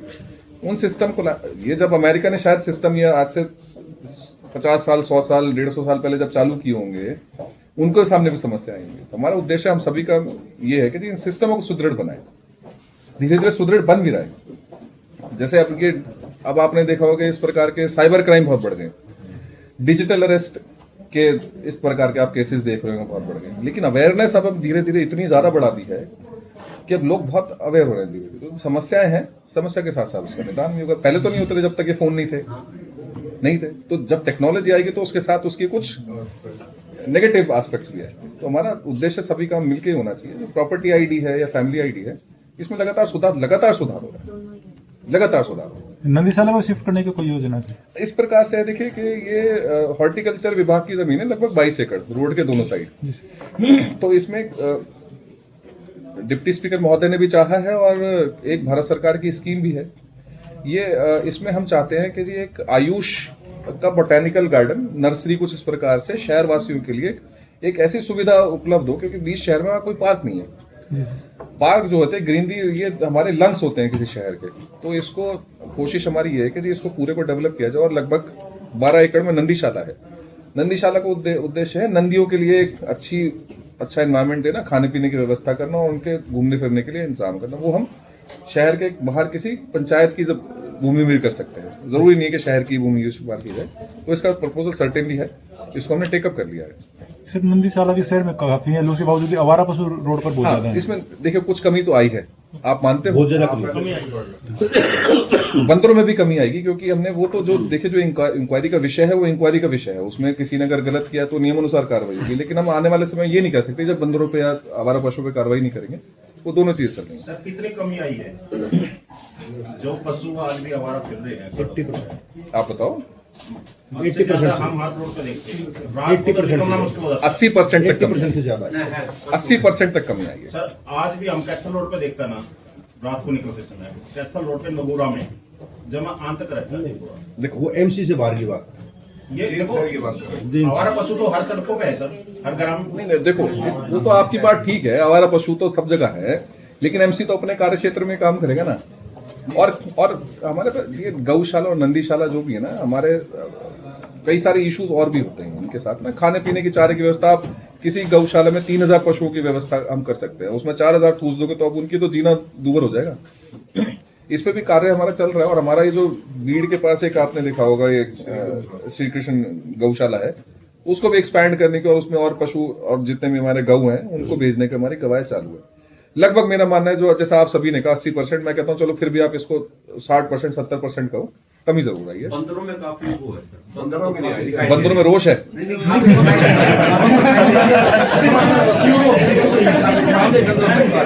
बंदरों को लेकर रोष हो सकता है, बंदरों को लेकर 20% हो सकता है। आप अच्छा एक चीज आपसे मैं पूछना चाहूंगा, आप शहर के निवासी हो अधिकतर, लगभग कितने बंदर होंगे? लगभग एक वाइल्ड सा आइडिया हाउसिंग बोर्ड में जी 50 तो आ जाते हैं। नहीं, हाउसिंग बोर्ड की बात नहीं कर रहा, आप जींद शहर की बात करो ना, मोटा मोटा 20,000 तो कम से अभी तो शहर की तो बात करो आप, गाँव की बात करो। 2000 के आसपास 2 से 3 हजार। मैं कहता हूँ 5,000, नहीं सर 2000 मेरी बात 2000 मैंने कह दिया 5,000, चलो मैंने 5,000 मान ली। पीछे जो हमारी जो प्रोसेस हुई है, जो भी बिल प्रोसेस हुआ, 5,000 बंदों के बिल प्रोसेस हो गए। 58 के आसपास बता रहे हैं। 58 5800 के 5800 बंदर पकड़ लिए गए। अब उसमें आप कहते हो जिसमें काम नहीं हुआ, वो मैंने दोबारा मैं कहूंगा जी इंक्वायरी का विषय है। हम आने वाले समय में आपको ये 5,5800 बंदर पकड़ के इनको जहां भी छोड़ना है नियमानुसार छोड़ के आपको शहर खाली करके दिखा देंगे। वो वापिस आ जाते हैं सर। काले सर से तो नहीं आएंगे, भीड़ से ही तो आ सकते हैं। भीड़ वाला नहीं आता, भीड़ वाला अलग तरह बंद रहा जी, भीड़ वाला अलग तरह बंद रहा। एक मेरी बात सुनो, वापस आ जाते हैं आपकी बात ठीक है, लेकिन हम छोड़ेंगे ही ऐसे जंगल में जहां से वापस आना उनके लिए मुश्किल होगा। कल सर सर छोड़ने में सर फीस लगती है ना, गांव में जो बंदर होते हैं सर उनका वैसे पता चल जाएगा इसमें का बुलाओ। अब देखो दो चीजें, यहाँ तो एमसी क्षेत्र में तो एमसी का कार्य है कि किसी भी बंदर को पकड़ना, कोई आवारा कुत्ता है उसको पकड़ना। गांव में ये काम है पंचायत का। कुछ एक जगह पंचायतों में फंड की कमी होती है और कुछ एक जगह उनके पास नो हाउ की जानकारी की कमी होती है।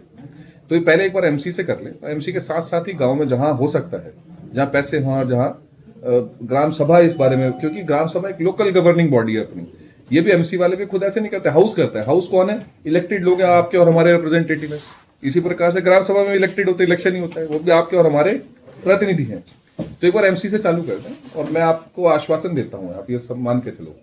5,000 बंदर पिछली बार पकड़े, इस बार 5,000 बंदर पकड़ के एक एक बंदर अलग अलग करके आपको दिखा देंगे। मतलब अंतर इतना रहेगा, आपकी बार पकड़े जाएंगे, पहले कागजों में पकड़े गए। अब देखो मैं उस बारे में टिप्पणी नहीं करना चाहूंगा, वो इंक्वायरी का विषय है। लेकिन इस बार जो भी होगा ट्रांसपेरेंट तरीके से, इस बार आपको शहर से आपको लगेगा, आप खुद आके कहोगे जी 5,000 बंदर आपने पकड़े, हमें नहीं पकड़े। सर ऐसे निर्देश आपने दे दिए सर, दोबारा अभियान चालू हो जाएगा, ये टेंडर की दोबारा कार्रवाई एमसी चालू कर रही है और ये जल्दी ही लगा देंगे। आप अपनी तरफ से भी कुछ कुत्तों को मैं एक बार बता दूं, देखिए हाँ, कुत्तों का ना देखिए बड़ा है ना, नुक्कड़ पे 5-5 6 झुंड बना के बैठते हैं और निकलने देते हैं, एक्टिवा पे भी पकड़ लेते हैं। इसमें निर्देश देखिए इस प्रकार के हैं कि कुत्तों को है ना हम इस प्रकार से वो नहीं कर सकते, रिलोकेट नहीं कर सकते, क्योंकि वो जो कुत्ता जहाँ पैदा हुआ, जहाँ बड़ा हुआ है, क्योंकि उसका भी वहां से उस एरिया से लगाव है। नहीं जो पाड़ते हैं, जो काटते हैं, मैं वही कह रहा हूँ, उनका हम जैसे नसबंदी करा सकते हैं, बाकी रेबीज का हम वो कर सकते हैं, उस पर जरूर। सर आपके कैंप ऑफिस को जाने वाला रास्ता, जो आम जन नागरिक शिकायतों के लिए आपके कैंप ऑफिस में जाते हैं, एक रास्ता बिल्कुल बैरिकेडिंग लगा के, बेल लगा के बंद है, और जब दूसरा रास्ता खुला हुआ है सर, जब बुजुर्ग और महिलाएं जाती हैं तो उलझ के गिर जाती हैं। नहीं समस्या नहीं फेस कर रही हैं, उनके लिए यदि उस रास्ते को खोल दिया जाए तो नहीं देखिए थोड़ा सा ये समझने की कोशिश करो, रास्ता कोई बंद नहीं है। आप अभी चलो मेरे साथ, मैं आपको कैंप ऑफिस के दरवाजे पे गेट पे उतार के दिखा दूंगा। ऑटो भी आ सकता है, रिक्शा भी आ सकता है, साइकिल भी आ सकती है, कार भी आ सकती है, ट्रक भी आ सकता है। किसी प्रकार की कोई रुकावट नहीं, कोई रोक टोक किसी प्रकार की किसी के लिए। रास्ता कंप्लीटली खुला, आप मेरे साथ भी चलो, मैं लेके चलता हूँ, पैदल लेके चलो मेरे साथ। सर गोहाना रोड से जो आपके सीधा डायरेक्ट एंट्री होती है वहाँ बैरिकेडिंग लगे हैं सर, आप घूम के आओ ना साइड से। वो गहाना रोड पे वो जो काव कैचर जिसको कहते हैं वो लगाओ, उसमें पैर किसी का फंस जाएगा, उसको चोट लग जाएगी। पूरा प्रॉपर रोड का रास्ता दे रखा है, आप रोड से आओ, इसमें कोई वो नहीं है। इस प्रकार का मुझे नहीं लगता। देखो किसी और ने फील किया कभी, आप कभी आए हो मेरे ऑफिस, कैंप ऑफिस तक आपने कोई फोकस किया ना किया हो, लेकिन जो गोहाना रोड VIP रोड है, गोहाना बाईपास चौक पे पुलिस कर्मियों ने एक कमरा बना दिया। उसके बाद धीरे धीरे वो अतिक्रमण कर रहे हैं। इस रोड पे आप नजर भी दौड़ाएंगे ना सर, सिर्फ पुलिस वालों का है अतिक्रमण गोहाना बाईपास चौक पे, जेल के बराबर की, जेल के कोने पे सर वो कमरा जेल की दीवार पे बनाया जा सकता था। एक चौक को देख लेंगे, आप वो कर रहे हो, थोड़ा टाइट, थोड़ा देख लेता हूँ। मैंने ध्यान नहीं दिया पर्सनली, मैं देख लेता हूँ इस प्रकार से। ये टिंगड़ा चौक के पास, मैं समझ गया लोकेशन से। और कोई विषय आप कुछ बताना चाह रहे थे सर आपने? विषय आप बताओ जी, मैंने बातें बता दी। एक तो मैंने आपकी प्राथमिकता क्या है जी नए साल में? देखिए 2-3 प्राथमिकता है। एक तो जैसे मैंने आपको बताया कि ये मैं जब आया था जींद शहर में, तो मुझे सबसे तो ये लगता था कि जी आप इस प्रकार से जो हाईवे से आपने गोहाना रोड पे उतर रहे हैं, उसमें उतरने की समस्या थी। और मेरा हमेशा से ये लगता था कि जी कभी धुंध है, कभी कुछ है, तो उसमें एक्सीडेंट होने का खतरा बहुत बना रहता है। तो उसमें हमने उसकी कवायद चालू कर दी। और जब ये यू टर्न एक बार चालू हो जाएगा रोड के बीच से, तो मेरा मानना है एक्सीडेंट्स होने की गुंजाइश तो यहाँ से खत्म हो जाएगी। दूसरी चीज जैसे वाटर का जो एक पानी पीने के पानी की सप्लाई की बात थी जहां तक, तो वो बड़ौदी वाटर वर्क्स का तो काम अब मेरे ख्याल से 25 तारीख को इसका श्री गणेश होने वाला है और इसमें काम चालू होगा, क्योंकि इसके सारे नेगोशिएशन हो गए, टेंडर हो गए, सारी चीज हो गई, ये काम चालू हो जाएगा। तीसरा एक हमारा एक बड़ी अच्छी खेलने की सुविधा है हमारे पास एकलव्य स्टेडियम के नाम से, जो आप सभी लोग जानते हो, उसमें ट्रैक बिछना था बच्चों की प्रैक्टिस करने के लिए, क्योंकि सिंथेटिक ट्रैक, क्योंकि आप सभी जानते हो, क्योंकि वो बच्चों को जब तक हम खेलने की सुविधा अच्छी नहीं देंगे तो हम जो हरियाणा जो देता है स्पोर्ट्स पर्सन पूरे देश को, वो कैसे देगा। तो सिंथेटिक ट्रैक बिछने की कवायद भी हमारी चालू हो गई है, उसका रेट नेगोशिएशन के लिए गया हुआ है। जैसे ही वो फाइनल हो जाता है तो ये हमारा सिंथेटिक ट्रैक का काम ये भी चालू हो जाएगा। दूसरा, क्योंकि बड़ौदी वाटर वर्क्स एक पर्टिकुलर जगह को कवर करता है जो शहर में जो हम पानी सप्लाई करेंगे, दूसरा क्लस्टर दूसरी साइड जो गांव है या दूसरी साइड जो शहर का हिस्सा है, उसको वहां तक भी पानी सप्लाई करने के लिए पीछे डिप्टी स्पीकर महोदय के समक्ष एक ये मुद्दा भी आया था, उसको भी वहां तक पानी पहुंचाने के लिए ये भी हम कवायद इसकी चालू कर रहे हैं। बड़ौदी जलघर से क्या पूरा शहर की सप्लाई नहीं हो पाएगी? पूरे शहर की तो नहीं हो पाएगी, इस साइड का रह जाएगा, कुछ साइड रह जाएगी इसमें भी। और तीसरा, जैसे कि आपने एक गंभीर समस्या थी क्योंकि गौओं से रिलेटेड जो आवारा घूमते हैं सड़कों पे और बंदरों से रिलेटेड, उन दोनों को मैंने बताया कि लगभग मेरा मानना है कम ही उसको आंको आप उसको, वैसे तो 80% के आसपास है, बट फिर भी मेरा मानना है कि जब 50% भी मानते हो तो आपका एक अच्छा काम हो गया। और आने वाले समय में हम, क्योंकि उनका भी हमें ध्यान रखना है, एक गौशाला में नहीं ठूस सकते, उसको ध्यान में रखते हुए फ्री कर देंगे, आपका जींद शहर कैटल फ्री हो जाएगा। एक चीज और, दो तीन चीजें और हैं जो मैं थोड़ा जल्दी बता दूं, फिर आप बात कर लेना।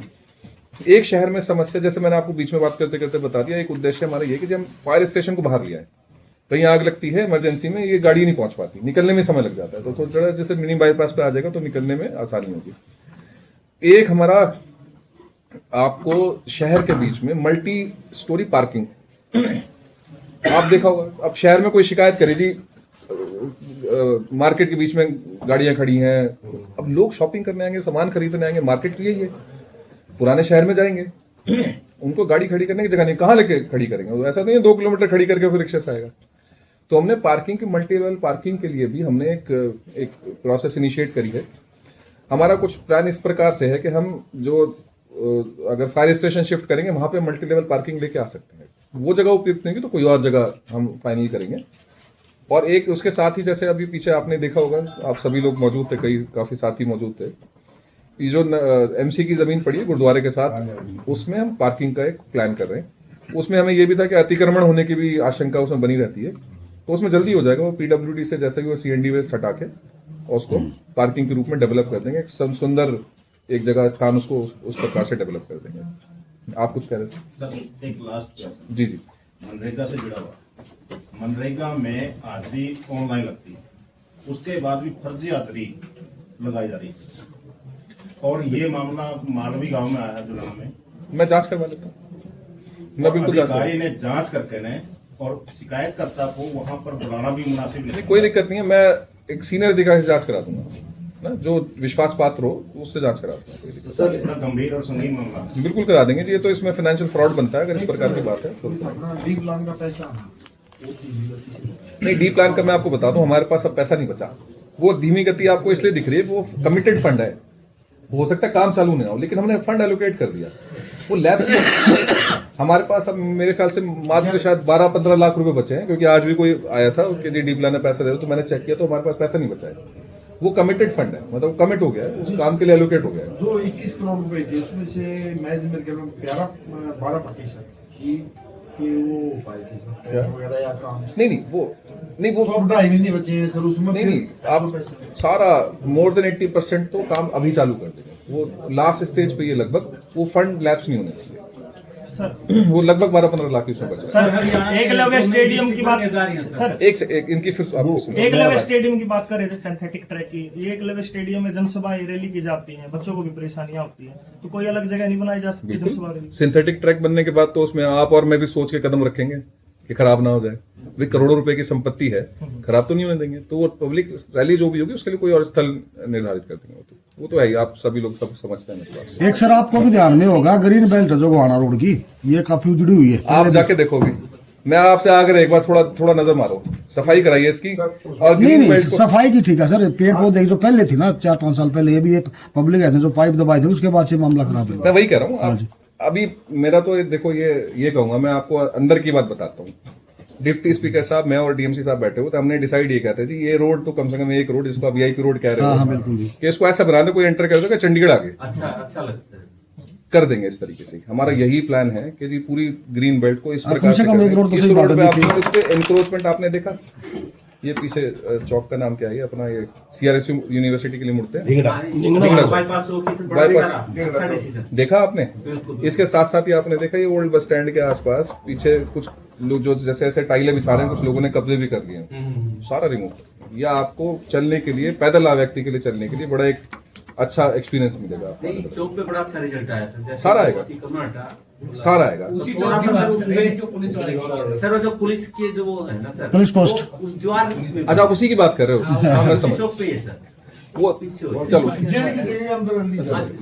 जेल की जगह तो देखो इस प्रकार से तो, क्योंकि जेल वाले तो पाँव नहीं रखने देंगे, शायद कुछ करेंगे उसका। पुलिस पोस्ट के लिए तो शायद नॉर्म है रोड के किनारे बनाने का, देख लेंगे, कुछ ना कुछ करेंगे उसमें। देखो वो ना, मेरा ये मानना है शहर में आप एंटर करते हो तो पुलिस वालों की प्रेजेंस तो होना आवश्यक है, लेकिन आप कह रहे हो एनक्रोचमेंट है, ये करते हैं। सर जी, 15 अगस्त 26 जनवरी को हमारे पत्रकारों के लिए भी थोड़ा एक कोड़ा हमेशा रखते हैं ना जी, नीचे लगता है हमारा, नीचे खड़े नीचे ही होता है डीपीआरओ सिस्टम हमारा, ग्राउंड के अंदर नीचे, ना कि कहीं साइड में। तो आपने फोटो तो चीफ गेस्ट की लेनी, नीचे खड़े होकर तो लेनी है, स्टेज पे खड़े होकर हमारे लिए भी थोड़ी सी कहाँ 26 जनवरी या नहीं, 15 अगस्त प्रोग्राम कहाँ चाहते हो व्यवस्था? कहीं भी छोटा मोटा वहीं साइड में ही कर ले। देखो बहन जी, ऐसा है, आप बैठने के स्थान से निर्धारित ये ना करो कि जी आप कितने महत्वपूर्ण हो कितने नहीं हो। नहीं वो चीज महत्वपूर्ण आप पूरे हो, कुछ टाइम के लिए कहो तो मैं नीचे आ जाता हूँ आपके साथ, मैं बैठूंगा, हमें तो वैसे ही नीचे काम करना है साथ में, मैं बैठूंगा आपके साथ नीचे, ये ना कहो जी आपके अगर ऊपर महत्वपूर्ण नहीं, महत्वपूर्ण आपको। आप बताओ, एक सेकंड, एक दिन से बात करें फिर आपके पास। सर हरियाणा में जैसे नई डिस्ट्रिक्ट बनने जा रही है और कुछ गांव है जो पहले से बड़ी डिस्ट्रिक्ट में रहना चाहते हैं और वो जबरदस्त विरोध भी कर रहे हैं, तो उसके लिए क्या करना है? भाई देखो, इसमें प्रशासन, डिस्ट्रिक्ट एडमिनिस्ट्रेशन की वर्षन में कुछ नहीं बोल सकता। दूसरी बात, मेरे पास आधिकारिक तौर पे अभी कोई सूचना नहीं है कि नई डिस्ट्रिक्ट बनने जा रही है, और जो गांव रहना चाहते हैं कोई हमें देता है तो हम सरकार के पास भेज देते हैं, क्योंकि सरकार का निर्णय है। सुंदरपुरा और बड़नपुर 2 गांव थे जिन्होंने बॉयकॉट किया था, जो चाहते थे कि जी हमें उचाना भेज दो नरवाना से निकाल के, तो वो गजट नोटिफिकेशन हो गया। तो इस प्रकार गांव है सर उसी डिस्ट्रिक्ट में रहना चाहते हैं, तो जो ग्राम पंचायत है क्या करेंगे? कुछ नहीं, तो आप सरकार को भेज सकते हो। देखो ये तो सरकार के स्तर पे, क्योंकि जो भी कमेटी बनती है इस प्रकार की, वो कमेटी क्लेम्स एंड ऑब्जेक्शंस लेती है। किसी गांव से ऑब्जेक्शन है, किसी और का ऑब्जेक्शन है, कमेटी कंसिडर करती है, तो हम यहाँ भिजवा देते हैं। कोई इस प्रकार से होता है, आधिकारिक तौर पर मेरे सामने हरियाणा सरकार ने स्टूडेंट के पास बना रखे हैं लड़कों के 0 बैलेंस के, और प्राइवेट पेशों में अलाउड नहीं करते, लड़ाई झगड़ा रहता है, इसके बारे में क्या करेंगे? मेरे नोटिस में तो आप बता रहे हो तब आया है। एक बार मुझे आप लिखित में किसी से शिकायत अगर कोई देना चाहते थे तो मैं चेक करवा, मेरे नोटिस में अभी तक कोई शिकायत नहीं, शिकायत मेरे नोटिस में नहीं आई। जी आपका सुझाव था कोई? सुझाव था सर जी, जैसे रोड सेफ्टी की कमेटी बनाई है, कुछ छोटी कमेटीज में एनजीओ वगैरह आपने इंक्लूड की है हॉस्पिटल की, तो इसमें मीडिया पर्सन को क्यों नहीं डाला जाता है? आप मोस्ट वेलकम हो, आओ तो सही, आप आ जाओ, डिस्कशन करके। हाँ डीपीआर साहब को आप एक काम करो, आप खुद स्वयं 1-2 नाम आप आपस में बात कर लो, मुझे बता दो, डिसाइड कर ले सर, 1-2 पर्सन हो जाए, ऐसे बैठ जाएंगे वो, बाकी बैठने की जगह बचेगी फिर मेंबर हो जाए तो थोड़ा सा बात, ऐसा कर लो, आप आपस में डिसाइड कर लो, 1-2 नाम जो आपने फाइनल करने वो आप मुझे बता दो। मैं तो चाहता हूं कि जी आप रोड सेफ्टी कमेटी में हो। एक चीज और है, आप है ना प्रशासन के आंख नाक कान भी बन सकते हो। हम क्या करते हैं, रोड सेफ्टी का मीटिंग में आके देखोगे ना तो हम फोटो लेते हैं, मतलब किसी एक पॉइंट का रोड टूटी है, कुछ और नुकसान हो सकता है, उसकी फोटो लेते हैं। फोटो कौन लेता है? हमारे जो आईरेड के एक एनजीओ के कुछ लोग हैं लड़के, वो लेते हैं। हमारे के कोई एसडीएम निकल रहा है, मैं निकल रहा हूँ, कोई फोटो खींच ली, मीटिंग में डाल दिया। आप ये हमें आके बताओ, और मैं इंश्योर करता हूं कि जी आपको रोड सेफ्टी कमेटी में हम इतनी सख्ती से पेश आते हैं सभी जो कंसर्न है, क्योंकि हम ये नहीं चाहते जी हमारी कमी से जान जाए किसी की। बाकी तो काम रूटीन के हो सकते हैं, रोड सेफ्टी का काम रूटीन का नहीं होता। आप हमें बताओ, आप लोग आके मीटिंग में पार्टिसिपेट करो, आप बताओ कि जी हाँ ये रोड में, इसमें सड़क पे ये पेड़ है, ये ऐसा है, हम पूरी कार्रवाई करके देंगे। जी नरवाना वाला जो रोड है हाईवे, इस पे काफी अवैध कट है, बहुत ज्यादा लोगों ने बना रखे। अभी आपने पीछे देखा, हमने इसमें पूरे अवैध कट बंद कराए थे। आपके आप ही ने खबरें छापी थी, मुझे तो आपसे पता लगता है। बता दो, वो भी कर देंगे। अवैध कट तो सारे हाउस के बाहर लाल बत्ती की जरूरत है सर, ज्यादा ट्रैफिक लाइट नहीं, एसपी वो तो वो है, चौक है, वो चौक नहीं है, वो किराए तो है, वो टी पॉइंट नहीं। उसमें देखो लाल बत्ती नहीं, स्पीड कमिंग मेजर्स लग सकते हैं, मतलब हमें उसमें स्पीड को स्लो करने के लिए कुछ उपाय कर सकते हैं, वो कर लेंगे। रोड सिर्फ जर्नल मेरा है, मतलब कोई सवाल नहीं है। जींद के जो मोस्टली चौक है ना, उनकी व्यवस्था ये है कि राइट साइड से व्हीकल चलेगा, मतलब चौक के ऊपर से नहीं जाएगा, चौक के नीचे जाएगा, ऐसी ऐसी उनकी कुछ व्यवस्था ऐसी है वहां पे। पालना करने में कमी है। नहीं सर, जैसे ट्रैफिक नियम की पालना नहीं करे ना भाई, ये तो कौन चलेगा? आप और हम ही तो हैं चलने वाले, कोई हमारे लिए खतरा बन जाते हैं सर, क्योंकि हम सही चल रहे हैं। बात ये आप हमसे मतलब ये है कि हम समाज के लोग ही तो हैं जो गलत चल रहे हैं। वो चौक के ऊपर से आना चाहिए, आपके ऊपर से नहीं आता, पीछे से कट ले लेता है। काफी सारे सब तो ऐसी सब जगह नहीं है वो। देखो एक चीज और है, हाँ, एक विषय और आपको बताया तो बड़ा अच्छा जो एक काम होने जा रहा है जींद में। पीछे मीटिंग में भी बात हुई थी, पीछे हमारे कुछ लगभग 40 कैमरे लगे हुए हैं, सीसीटीवी कैमरे, जो लगभग खराब हो चुके हैं। 12-13 कैमरे चालू हैं। एक तो हम उन कैमरे को चालू कराने के लिए हम प्रोसेस हमने चालू कर दी है। उसमें डिप्टी स्पीकर महोदय ने कहा जी मैं अपने पर्सनल फंड से भी इन कैमरों को चालू करने के लिए कुछ पैसे दे दूंगा, क्योंकि पुराने कैमरे लग रहे हैं। इसके साथ ही आने वाले समय में होम डिपार्टमेंट और यूएलबी डिपार्टमेंट, दोनों डिपार्टमेंट की अलग अलग स्कीम थी सीसीटीवी कैमरे लगाने के लिए शहर में। वो चाहे ट्रैफिक वायलेशन में हमारी मदद करें, हमारी एक बेसिक मॉनिटरिंग में मदद करें, कोई वारदात हो उसमें क्रैक करने में मदद करें। तो पीछे माननीय मुख्यमंत्री महोदय के जब समक्ष ये बात आई तो दोनों विभागों को एक करके इस प्रकार से फंड कर दिया कि पहली इंस्टॉलमेंट में 1 करोड़ रुपए मिलेगा हर डिस्ट्रिक्ट को ही कैमरे लगाने के लिए। हम उसकी जगह आइडेंटिफाई कर रहे हैं। इसके साथ साथ जैसे जितने मेजर चौक हैं, हमने सोचा वो तो आता रहेगा फंड। हम जो आपका मेन ये एमसी वाला चौक है आपका पुराने बस स्टैंड के साथ, जहां हमने रेड लाइट लगवाई है, इसमें हम कैमरे लगवाने जा रहे हैं और उन कैमरे के आधार पे हम पोस्टल चलान करना चालू कर देंगे।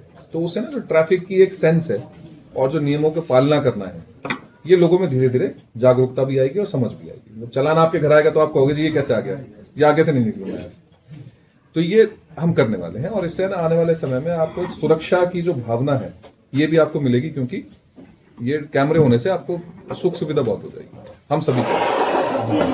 छोटी सी एक समस्या, छोटी क्या समस्या तो बहुत बड़ी है ये। अगर आप जिला स्तरीय लेवल पे अगर आप ये समाधान करवा दें कि टोल टैक्स जैसे हम लोगों को पहुंचाना जाना, डिस्ट्रिक्ट लेवल पे भी अगर आप करवा दें कुछ। अगर मैं अपनी पर्सनल गाड़ी से निकलूं ना, मुझे भी माफी नहीं है, सरकारी गाड़ी निकल सकती है मेरी भी। सर आप तो बाजार से बाइक पे जाते हो, देख लिया क्या? चलो जी, बहुत धन्यवाद आपका। और मेरी कोशिश ये रहेगी कि जब अगली बार मिले तो हम इससे और अच्छी स्थिति में। Thank you.